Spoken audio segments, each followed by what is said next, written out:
everyone, welcome back to the channel. Well, not too long ago we made a video that went pretty crazy as far as my small channel goes on this. This is a Polytech, for lack of a better term, Chinese imported AK. This is called the AKS 762, better known around the world as a Type 56 spiker bayonet AK. Highly collectible in this country, very well made, beautiful AK. If you missed that episode, I'm gonna put the link to this spiker video down below. At the end of that video, we said something to Palmetto State Armory because that whole video had a lot to do with Palmetto State Armory cloning the Spiker Type 56. And we said, hey, you know, if you are watching, it would be cool to get our hands on one, maybe post sample it, maybe do a meltdown test, or at least get one in on review. Well, little did we know they did see that video, and we have one right here. This is the Palmetto State Armory Spiker. They don't call it the Type 56, they literally just call this thing the Spiker, but at first glance it definitely looks like it is a clone of a Chi-Com variant, specifically the Type 56 with the underfolder bayonet and the fixed stock. In today's video, all we're gonna do, we're gonna go over this gun, maybe do a little bit of comparison between this and a real Chinese import to see what they got right, what they got wrong, how close it is, and maybe talk about for what they charge for this thing. Do we think it's worth it? Because a lot of people on the forums are saying right now that they're receiving these things, and I'm gonna be honest, it seems like it might be a little hit or miss with how people feel about them. Some people think they're not made very well, some people are perfectly happy with them, and a lot of people seem to be really up in arms that a few, you know, design choices on this aren't that close to the real Chinese import. So I don't want to focus on that too much. I really just want to focus on the gun, but because we do have one here, we will absolutely make some comparisons to see how close they got. We're also going to take this thing to the range. We're going to shoot the piss out of it. And if you stick around, we have a very special announcement for a part 2 on this gun. It might take a couple weeks to pull it off, but it's going to be pretty freaking sick. Let's get into it. And if you do want to support the channel, we don't do Patreon and we don't do random ads for ball sack razors. We just don't do that. We sell merch at thirdpinthreads.com. We have some really cool AK themed hats if you're into the AK culture, and we have some really cool AK themed shirts, and we do deviate from the AK from time to time. This is the perfect one that you want to wear to a gun show. We buy junk guns, we get free estimates. Hopefully it'll get you a good deal next time you do go to a gun show. But anyway, that's the best way to support us. We have a lot of cool t-shirts on that website and hats. Go check them out. If you do pick one up, I greatly appreciate it. Let's get back to the show.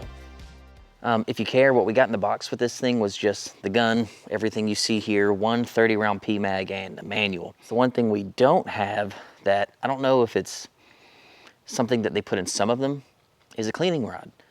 We have no cleaning rod on this thing, and to me, AKs look a bit naked without cleaning rods. And if you've seen that original Type 56 or any AK, they just look right with a cleaning rod. So PSA, if I was gonna say one thing, and this is before we've even taken a shot, if you can provide a cleaning rod, I think that would be cool.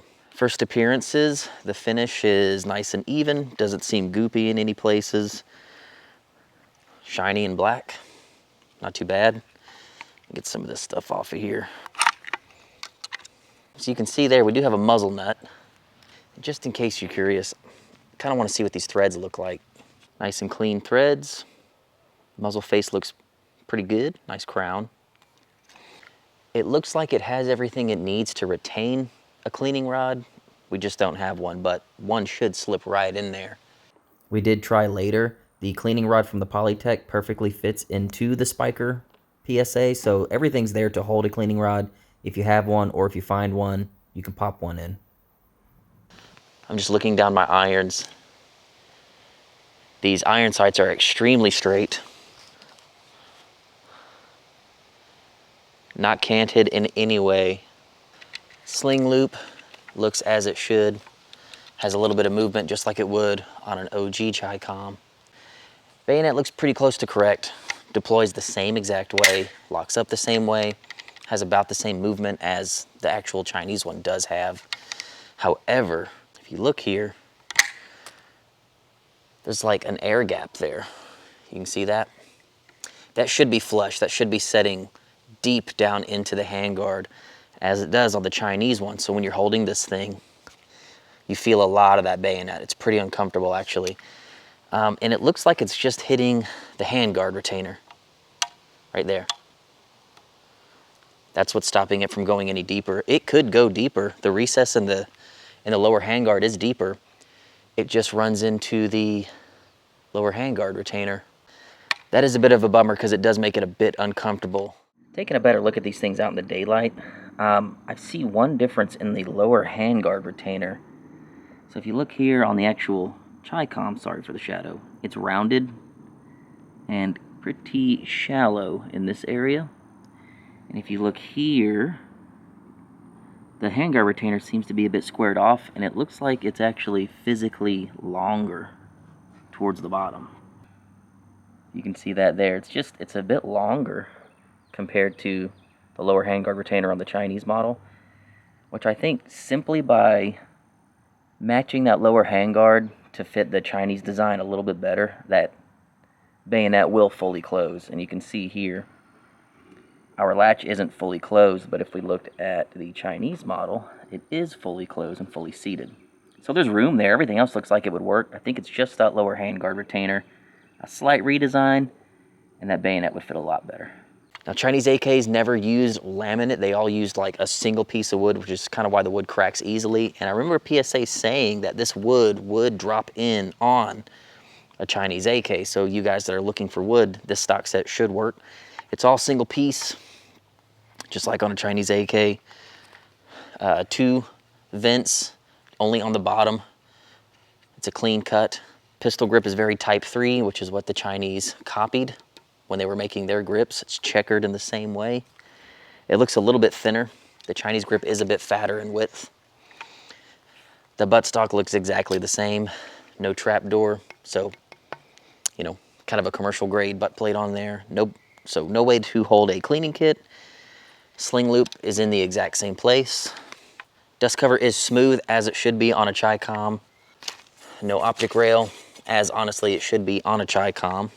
And the rivet pattern is very close. It might be off by just a little bit in the rear.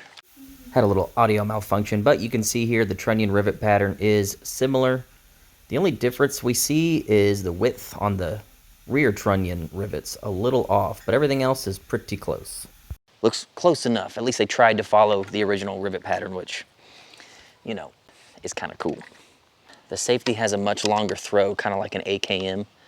On the other Chi-Com AK, the safety selector has a very short throw, and the safety stop is much taller. See, this one comes all the way down here. The Chi-Com, the stop is a bit higher. The safety doesn't travel as far, and only really has 1 notch. I honestly don't think that's a big deal, but it's one thing I kind of like about Chi-Com AKs is the short throw safety selector. Even the trunnion, just the way the trunnion looks. This small taper here and how it's bulged and doesn't really sink in like it would on an AKM. That's just like a Chinese import. Bolt carrier is in the white. This thing's packed full of assembly grease, that white assembly grease, which is a good thing. This is one thing a lot of people talk about. The 3 screws holding on the rear stock, which is not typical. Typically it's just 2, but they have that extra Phillips there. Just a extra rigidity design feature, I don't know. Don't know why they did that, but that's the way it is.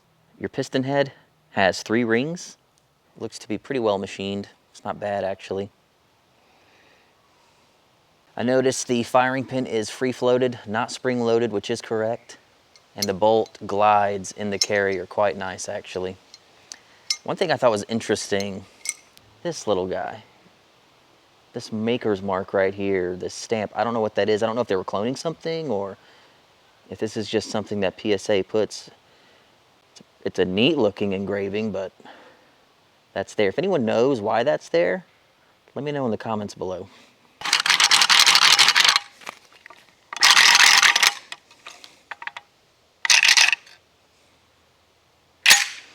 If you really wanted it to, you could get it stuck on the hammer face, but that is typical to so many AKs, and it's brand new, never been shot.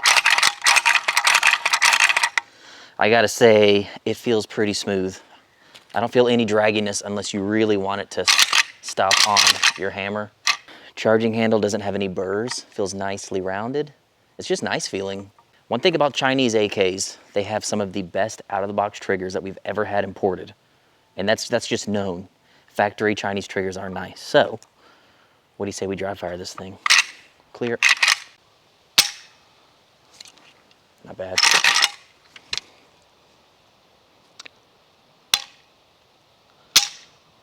Very light trigger break.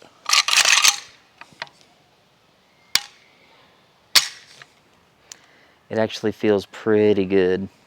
I think it's close enough to be called a clone. They did take some interesting design choices. Safety's a bit different. The notches on the receiver, slightly different. The safety stop is different. The width on the grip is different. And of course, the way the bayonet fits is not ideal in my opinion, and they really should put a cleaning rod in there. Just how I feel about it. Sight's perfectly straight. Action is clean and smooth. All right, I'm starting to feel rain. Let's get out of here. I'll see you guys tomorrow at the range. Let's go shoot this thing.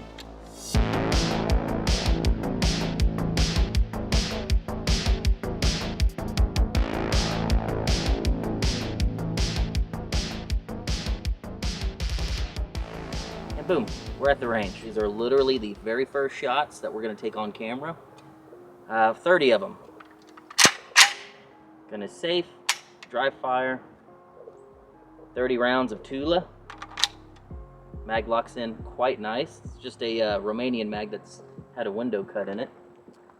We'll charge it for the first time. Feels fine. Press check is good.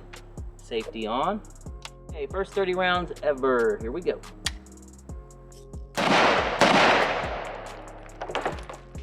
Oh, a lot of mud. Honestly, the recoil is not that bad.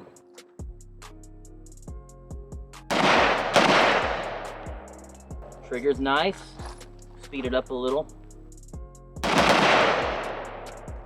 Yeah, the trigger will go fast. Here we go.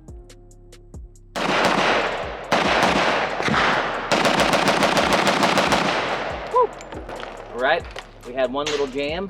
First 30 rounds. We were going fast. We weren't going that fast. It's like we just had a round nosedive. You can see it there. Just a nosedivey round. Let's see what happens here. Mag is still functioning perfectly. But, you know, first 30 rounds, I don't know. I don't know if there's like a break-in period or something.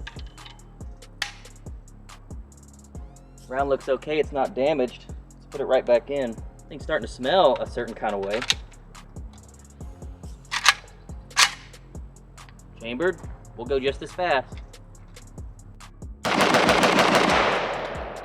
And we're clear. Bakelite locks in quite nice, looks quite nice.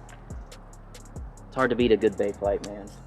Right, we're gonna take one shot just to make sure we're not bouncing casings off the camera, which we are not. Man, this thing does shoot pretty soft compared to the Chinese model. That bayonet is pretty uncomfortable to hold, so I'm gonna leave it out. I mean, the casings are flying a good 15 feet away, which tells me that's pretty good gas. And they're all falling in the same spot.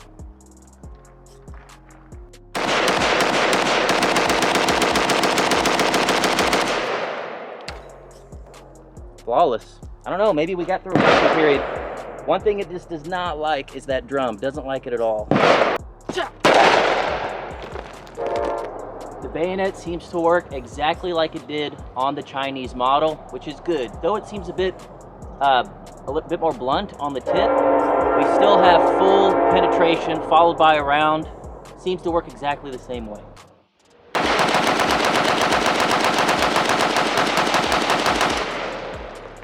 It is loving this ammo now. Man, there is a spectacular muzzle flash that comes out of that thing. Woo! I am really enjoying that it is quite a bit lighter to shoot compared to the Chinese model. We're getting up there in ammo. If we shoot every round we brought today, it's like 280, almost 300 rounds. So if we get through it all, it'll be a nice little 300 round test. All right, let's just beat on it now for a little bit.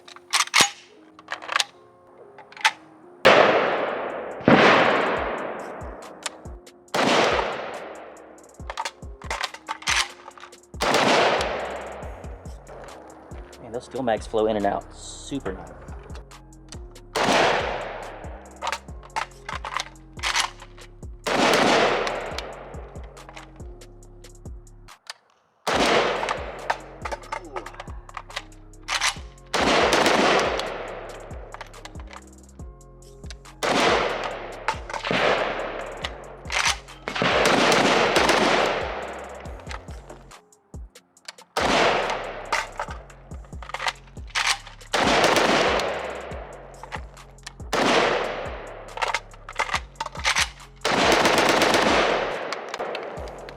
Dude, that trigger is pretty freaking sweet for a stock trigger. That is a nice trigger.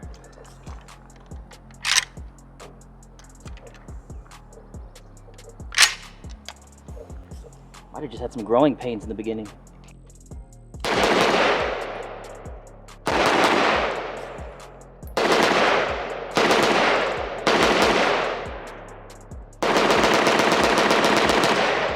that trigger is not bad at all.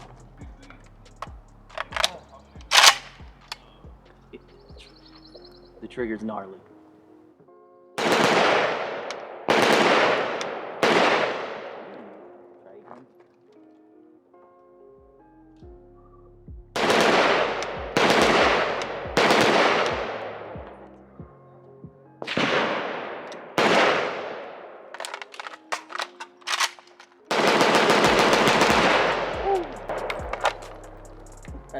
Finally, I was trying to outrun the trigger.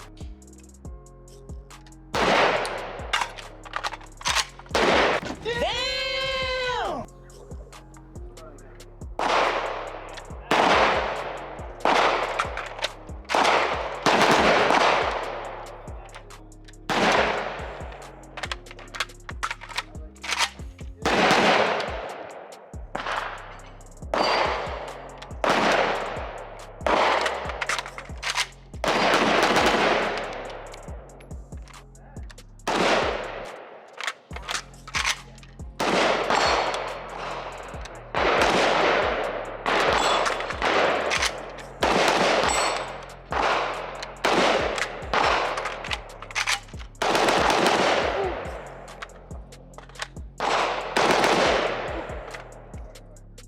Finally gonna do some dynamic shooting. Let's run through 60 rounds on the VTAC, 2 shots per hole. We'll work our way all the way down the steps, start on the bottom hole and work our way back up to the top.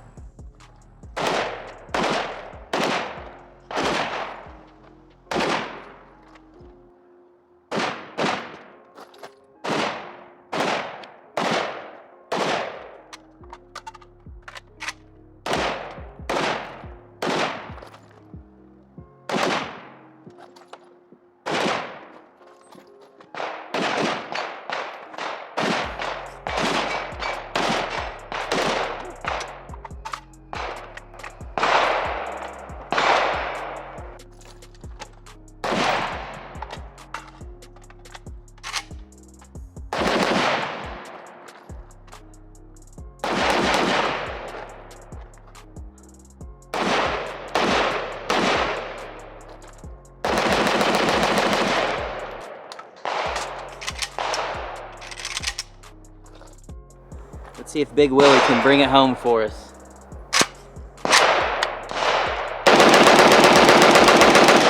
Ah, yeah. Big Willie never lets me down. And with that, we have 300 rounds down the tube. Here's where we're at. We definitely have some malfunctions here, and it's always the same. It's the failure to feed, clearly documented in the video.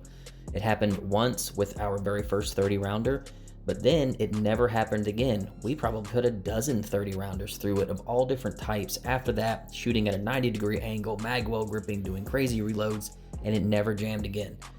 The drum, once we swapped ammo, was flawless. That still puzzles me. And the 40 rounder that is flawless in all of my other guns, as is the drum, had issues with the first handful of rounds. After that, it ran great.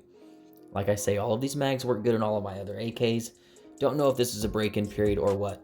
I did reach out to PSA and I told them, I sent them some videos. I said, hey guys, just full transparency, this is what's happening. They were super cool about it, super nice. Remember, there was no expectation out of me to give this thing a glowing review. But I wanted to be honest and tell them what was going on and what's gonna pop up in the video. They appreciated the feedback. They're very puzzled as to why these failures are happening. They do recommend we keep shooting it. Maybe it relaxes and starts to shoot better over time. They did send another recoil spring thinking maybe a bit more forward pressure would help. So we swapped that in, we took the gun back to the range, and here's that footage.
So clearly we had much better luck the second time we took it out with that extra power recoil spring. I'm actually surprised that that had any effect on feeding, if I'm completely honest, because I do think the gun is a little undergassed compared to its Chinese counterpart, or any other AK for that matter. It has a lot less recoil, so I was kind of thinking it might be a gassing issue, but I could totally be wrong because it ran way better the second time. So the bad is we had some growing pains right out of the box, the same failure to feed, specifically with high capacity mags, the drum and the 40.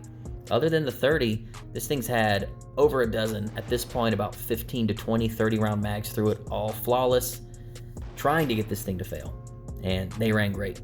As far as fitment goes, I really would like to see better fitment out of that bayonet. It just doesn't sink down into the handguard low enough, and while it's folded, it is a bit uncomfortable. But, I mean, I got no complaints on running this thing out. It looks super sick and it gets comfortable, but it should definitely sink into that lower handguard. And it would be nice if they did include a cleaning rod. Not a huge deal breaker. A lot of manufacturers aren't doing that anymore, but it would be an added bonus for sure. The good, it's an extremely straight AK. Everything is populated as straight as it can be. Nothing canted whatsoever. The finish is nice and even. The trigger is pretty phenomenal for an out-of-the-box trigger. It really is good, and the gassing is money. The recoil impulse on this gun with zero muzzle brake is surprisingly soft, and I can really appreciate that.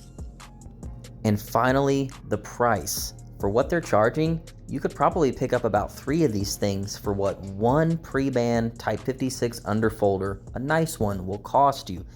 And let's be real, not all of us have a homie that's gonna let us borrow one to make a bunch of videos and shoot a bunch of ammo. That's extremely rare. Most of us would probably buy one of those things and we would never shoot it because it is such an investment and they are so rare. So it's just gonna sit and collect dust. This is something that gets you really close to a 56 underfolder and you can beat on it and not feel bad. Stab everything you want with that bayonet and don't feel bad about it whatsoever. So I think it's close enough. I do think it needs a tad bit more refinement, but that's relative to the price. For what they're charging, I think this is a super fun gun. Stay tuned for part 2 of our PSA Spiker review, where we push this thing to the point of destruction. Our very first full auto meltdown test is going down the next time you see this gun. Now, all we have to do is take this thing over to our good buddies at Weapon Genetics to post sample it. Once it's a machine gun, we're gonna go see some more good buddies over at AmmoGuide.net. They're gonna sponsor that video with 5,000 rounds of ammo. That should be enough to kill this thing. Full auto meltdown, no brakes, no stops, no cooldowns, no nothing. We're not checking temperature on this thing. We just wanna shoot it until it absolutely shits the bed. I think we're all really curious to see how it does. At this point, it's running, so now let's run it right into the ground. We were honest about what we wanted to do with this gun with PSA, and they said, hey, listen, do whatever you want with it. We don't care. We're interested to see what happens as well. So we'll see you next time at the very first full auto meltdown.